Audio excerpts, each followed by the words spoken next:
Daniel chapter 7, verse 2.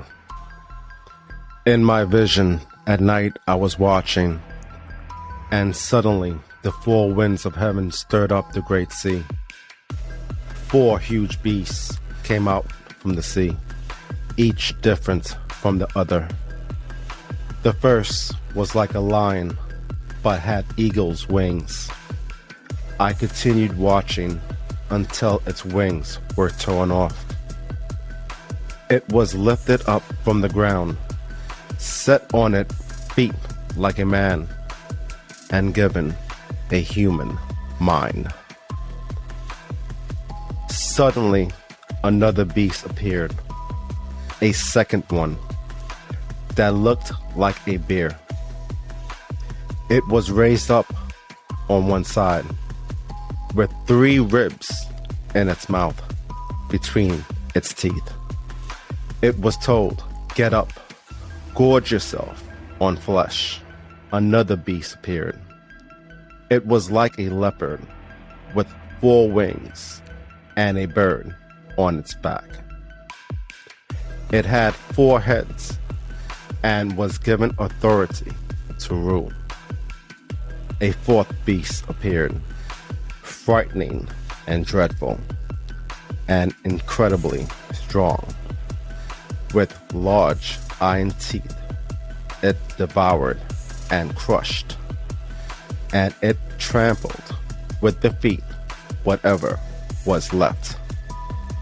It was different from all the beasts before it, and it had 10 horns. Suddenly, another horn, a little horn, came up among them, and 3 of the first horns were uprooted before it. There were eyes in the horns like a man's, and it had a mouth that spoke arrogantly. Verse 19.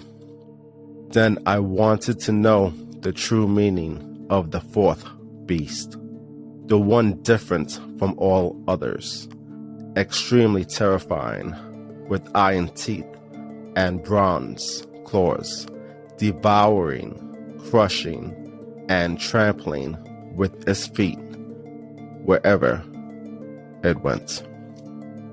I also wanted to know about the 10 horns on its head, and about the other horn that came up, before which 3 fell, the horn that had eyes, and a mouth that spoke arrogantly, and that was more visible than the others. As I was watching, this horn made war with the holy ones, and was prevailing over them, until the Ancient of Days arrived, and a judgment was given in favor of the holy ones of the Most High. For the time had come, and the holy ones took possession of the kingdom. The 4th beast will be a 4th kingdom on the earth, different from all the other kingdoms.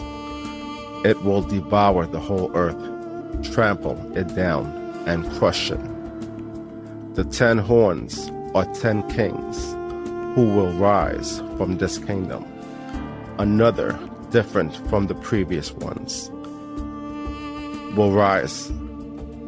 He will speak words against the Most High and oppress the holy ones of the Most High.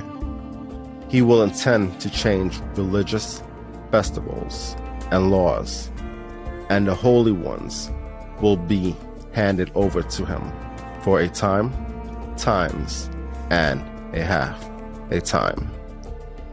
But the court will convene, and his dominion will be taken away, to be completely destroyed forever. The kingdom, dominion, and greatness of the kingdoms under all the heaven will be given to the people. The holy ones of the Most High, his kingdom, will be an everlasting kingdom, and the rulers will serve and obey him. Daniel 7, verse 9. The Ancient of Days, the Son of Man. As I kept watching, thrones was set in place, and the Ancient of Days took his seat. His clothing was like white snow, and the hair of his head like whitest wool. His throne was flaming fire. Its wheels were blazing fire. A river of fire was flowing, coming out from his presence. Thousands upon thousands served him. 10,000 times 10,000 stood before him. The court was convened, and the books were opened.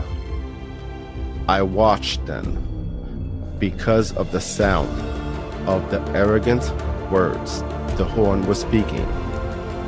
As I continued watching, the beast was killed, and its body destroyed and given over to the burning fire. As for the rest of the beast, their authority to rule was removed, but an extension of life was granted to them for a certain period of time. I continued watching in the night visions, and I saw one like a son of man coming with the clouds of heaven. He approached the Ancient of Days, escorted before him. He was given authority to rule, and glory, and a kingdom, so that those of every people, nation, language should serve him. His dominion is an everlasting dominion that shall never pass away, and his kingdom is one that will never be destroyed.